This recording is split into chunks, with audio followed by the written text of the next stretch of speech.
Hello, in this short video I want to tell you what I would like you to do as you spend the rest of lesson 2 listening to the scene of Desdemona singing the so-called Willow song from Rossini's Otello. I want you to make notes as you listen. There is enough time to listen at least twice within the time allotted for lesson 2. And make notes as you listen, because the weekend assignment will involve writing a formal paper, 2 pages, in which you discuss your analysis of the Willow song.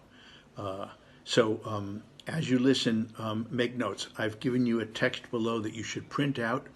It has the Italian lyrics and the English lyrics. It's not very complicated to follow. Unfortunately, there's no video that has the English lyrics up as subtitles, so you will have to watch the video I provide and follow along closely on the printed out text. And as you listen, here are the things I want you to think about. First of all, on the printed out text, you'll see that I've given you hints. Every time I put an asterisk at the beginning of a line, it indicates that I hear or read some essential change in the quality of either the text or the music. So that should sort of guide you. I don't tell you what those changes are to my ear or eye, but that should be a help. Remember also that the whole dramatic value of this scene comes from the fact that Desdemona is singing a song about a sad story of a woman named Isaura. She's singing this song to her maid, and it's a story of a sad story of Isaura dies for love.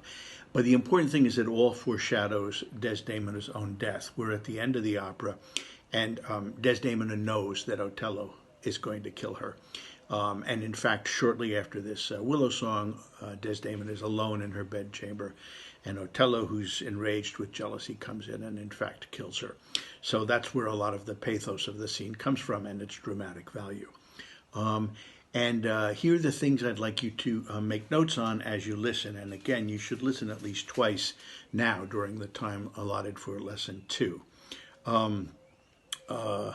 When you make the notes now in the sections, make your notes right next to the lyrics that are appropriate, so that when you go to write your paper over the weekend, you'll be able to tell me what happens where by referring to specific lyrics. Okay, I don't want you to say a little later on this happens in the music or the orchestra or the melody.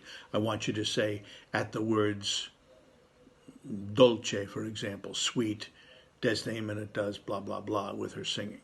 Okay, you have to be very specific.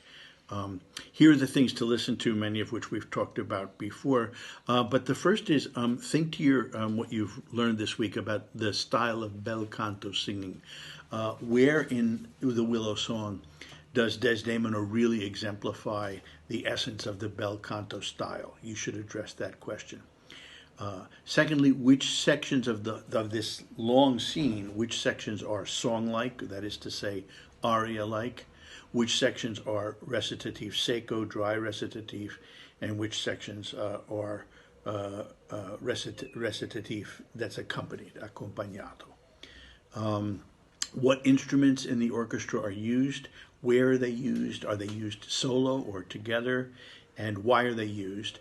How do they enhance the text? Question that we've discussed before. Which words are set with melisma and why? This is very important, and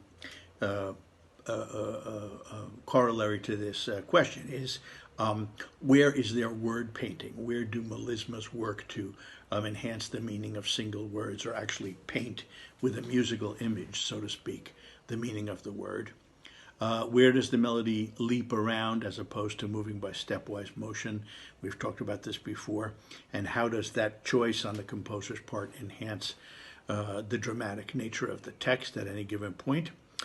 And finally then, where do you hear major tonality and where do you hear minor tonality?